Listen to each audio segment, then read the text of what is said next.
All right, Isaac. So I wanted to talk to you today because we're talking about struggles and the feeling of unworthiness, and everybody feels unworthy and Yeah. struggles at some point. Although it doesn't feel like everybody does. We feel alone in that. Mhm. So I wanted to get everybody's perspective because everybody has a different one. Mhm. So I wanted to get yours specifically. Yeah. So the first question I have for you is: do you ever feel unworthy, and how does that affect your thoughts about yourself? Yeah, I think at some point everybody feels unworthy.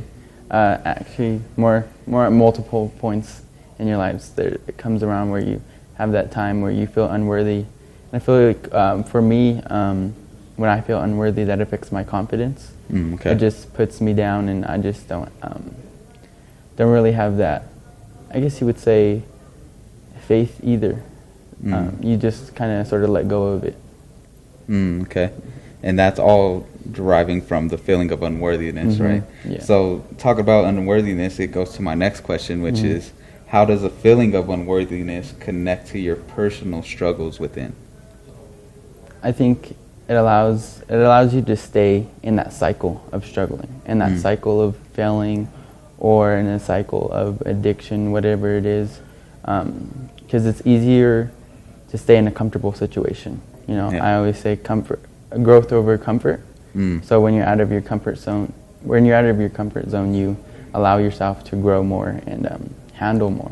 So yeah, I think it keeps you in a cycle of comfort and sin and whatever struggle you're going through in life. That's a really good point. And like all that stuff you just mentioned kind of could take a toll on your mental health, Yeah, right? definitely. So my next and final question for you is for you specifically, right? Just for you, why do you believe your mental health is in a good state and or bad state? Yeah. For me, I found it's either in a good state or a bad state based on confidence, faith, and truth.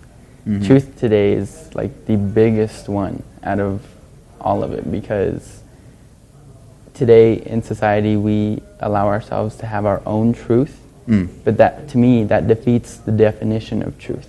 Like, people ask, what's your truth? Well, how do you live your truth? But I think what they mean is, what's your perspective? And they seem to get it mixed up a lot.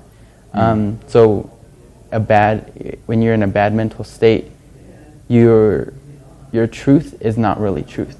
It's your perspective, and you're allowing yourself to be identified as your sin.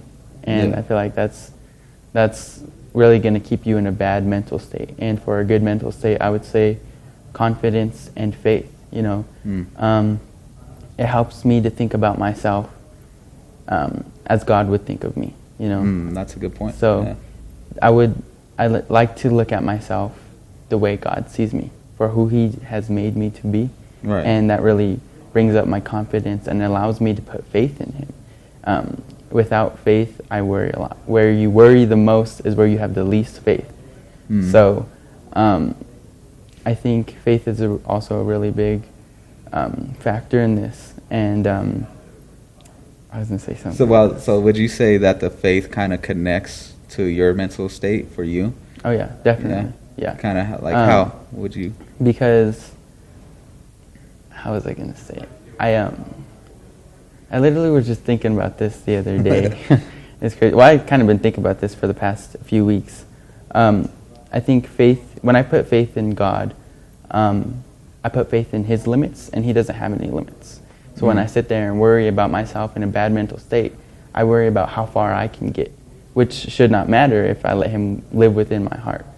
So I think that would help me stay in a good mental state, just putting my faith in Him, because I know He has no limits. So when it comes to my struggles, He's beyond them.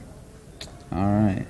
Yeah, that's really good, and I love diving into everybody's different perspectives and everybody's different feelings, and because we all have our emotions, you know, and we all have different mentalities, and you know, God's working with us in His own special way. So I love diving in it too. And thanks for your transparency and like, thanks for your candor. Yeah.